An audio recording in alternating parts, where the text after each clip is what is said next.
السلام علیکم ملګرو، الله دې وکړي چې جوړ او روغ یاست. دوستانو، نن په دې باندې خبرې کوو چې څنګه موږ ایمیل ادرس ځان ته جوړ کړو. ایمیل ادرس، ګوګل اکاونټ، پلی سټور اکاونټ، ایمیل، جیمیل، یوټیوب، دا ټول په ګوګل اکاونټ باندې جوړیږي. په ټول د ګوګل اکاونټ باندې کار کوي. نو دوستانو، نن درته اوسه او اسانه طریقه یې ښیم. که چیرې تاسو غواړئ زموږ د چینل نورې ویډیوګانې وګورئ دوستانو، نو دغه د چینل په عکس باندې کلیک وکوئ دوستانو. ورسره په څنګ کې دا د ویډیوز نشان باندې کلیک وکوئ. ډېرې په زړه پورې ویډیوګانې موږ اپلوډ کړي دي. تاسې کولی شئ هره یوه وګورئ او ګټه ترې واخلئ. تاسې کتلی شئ دوستانو. نو راځئ شروع کړو دوستانو. زه درته ښیم چې څنګه تاسې ایمیل ادرس جوړ کړئ ځان ته.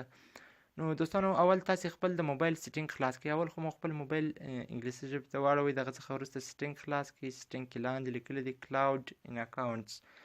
په دغه کلاود ان اکاونټس تاسې کله کلیک وکړ دوستانو، تاسې وینئ دغه د کلاود ان اکاونټس. په دغه ځای چې کله تاسې کلیک وکړ، تاسې ته دغه اپشنونه راځي. په دې کې به تاسې په دغه اکاونټس پیدا کړئ. تاسې لیدلی شئ دوستانو اکاونټس.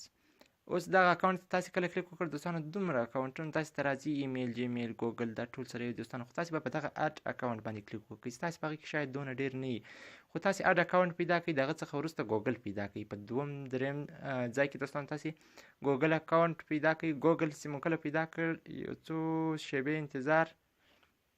د انتظار څخه وروسته دوستانو تاسې ته به دغه اپشن مخته راځي. تاسې به اوس وګورئ. اوس دوی دغه اپشن راځي، وایي تاسې ایمیل ورکړئ. موږ خو ایمیل نه لرو، نو موږ نوی ایمیل جوړوو. څنګه جوړ کړو؟ په دغه کریټ اکاونټ چپه طرف کې لیکل دي، په دې کلیک وکړئ. اول نوم ورته انتخاب کړئ، دوم نوم، ستاسې چې هر څه نوم وي تاسې هغه نوم ورته انتخاب کړئ. زه هم داسې یو نوم ورته انتخابوم. تاسې خپل نوم ورته انتخاب کړئ، اول دوم نوم. د هغه څخه وروسته په نیکسټ باندې کلیک کوو. د نیکسټ څخه وروسته اول مونت لیکلې ده، د زیږېدلو میاشت انتخاب کړئ، ورځ انتخاب کړئ. د هغه څخه وروسته کال چې مو کله انتخاب کړ دوستانو، د هغه څخه وروسته جنډر باندې کلیک وکړئ. که ښځه فیمیل او که نارینه میل باندې کلیک وکړئ. د میل څخه وروسته په نیکسټ باندې کلیک کوو دوستانو. اوس دغه هغه مهم ځای دی دوستانو چې دلته موږ ځان ته ایمیل ادرس جوړوو. ایمیل ادرس په ټوله دنیا کې داسې کسان نه راځي چې د دوو کسانو د ایمیل ادرس سره یو وي، یعنې په یو رقم دي، او په ورځ کې پر لکونو ایمیل ادرسونه یا ګوګل اکاونټونه جوړیږي. په دې باندې تاسې پلی سټور، ګوګل، ایمیل، جیمیل، هر څه باندې کار کوي. تاسې کولی شئ د خپل نامه مطابق ګوګل اکاونټ جوړ کړئ، د دې په خاطر چې هغه ستاسې څخه هیر نه شي. اسانه به وي. ګوره دوستانو، زه دا نوم ورکوم، وایي this username is taken, try another.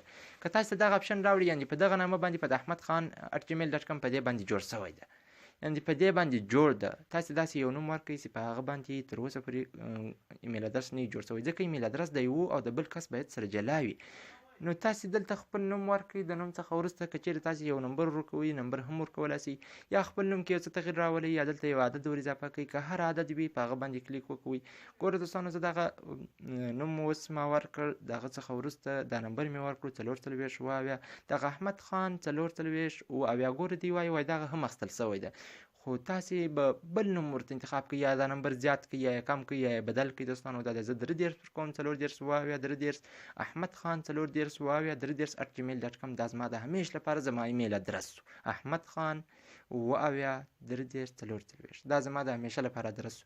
اوس دلته پاسورډ ورته انتخاب کړئ. یو څه زورور پاسورډ غواړي چې تر 8 توري پورې کم نه وي، تر 6 توري، تر 8 توري. نو دوستانو، زه دلته اوس پاسورډ ورته انتخابوم. کله چې پاسورډ ورته انتخاب کړ، د هغه څخه وروسته تاسې کولی شئ بیا دلته خپل پاسورډ دوم ځل هم ورته انتخاب کړئ، دوم ځل یې هم تکرارولی شئ دوستانو. کله چې مې په دې ځای باندې کلیک وکړ، تاسې په نیکسټ باندې د هغه څخه وروسته کلیک وکړئ. یعنې پاسورډ باید قوي پاسورډ وي.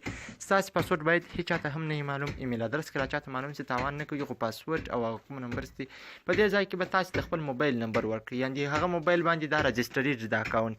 نو هغه نمبر ته یو کود راځي، د کود څخه وروسته ستاسې اکاونټ بشپړ کېږي. تاسې اوس ورته ګورئ دوستانو. اوس به ماته یو میسج راسي، هغه به زه په دې ځای کې ورکړم. زما تلیفون کې دا سیم کارت شته، نو میسج ورته راغی، هغه ډایرکټ هغه نمبر هم پکښې ورکړل شو خپله. نو تاسې ورته وګورئ دوستانو، دغه دی هغه نمبر، کوم نمبر چې ما غوښتل هغه نمبر دغه دی 98292. دغه د ګوګل تاسې ته په میسج کې رالیږي، کمپنۍ درته رالیږي، هغه په تاسې کې ورکړئ. دغه څخه وروسته په آی اګري باندې کلیک کوم. د آی اګري څخه وروسته دوستانو دا اکاونټ جوړ شو، دا ستاسې ایمیل ادرس جوړ شو، احمد خان 440 اووه 33. دا ستاسې د @gmail.com دا د همیش لپاره ایمیل ادرس شو. زما ګوګل اکاونټ په خلاصېږي، پلی سټور په خلاصېږي، تاسې ورته ګورئ دا د پلی سټور په خلاصېږي دوستانو، یوټیوب په خلاصېږي، هر څه په خلاصېدای شي دوستانو. تاسې لیدلی شئ. اوس تاسې ورته وګورئ، پلی سټور خو دغه ته په خلاص شو. دغه څخه وروسته تاسې کولی شئ یوټیوب په خلاص کې په هغه کې چینل جوړولی سئ، په دغه ایمیل ادرس باندې تاسو چینل هم جوړولی سئ. نو د هغه څخه وروسته دوستانو تاسو کولی سئ ایمیل تاسو ورته ګورئ، زه د ایمیل خلاصوم، ایمیل هم باندې جوړ سو. دغه عمومي ادرس ستاسو لپاره. نو په دې رقم تاسو کولی سئ ګوګل اکاونټ ځان ته جوړ کړئ. نو مننه ملګرو، که چیرې مو دا ویډیو خوښ شوی لایک یې کړئ او د خپلو ملګرو سره یې شیر کړئ.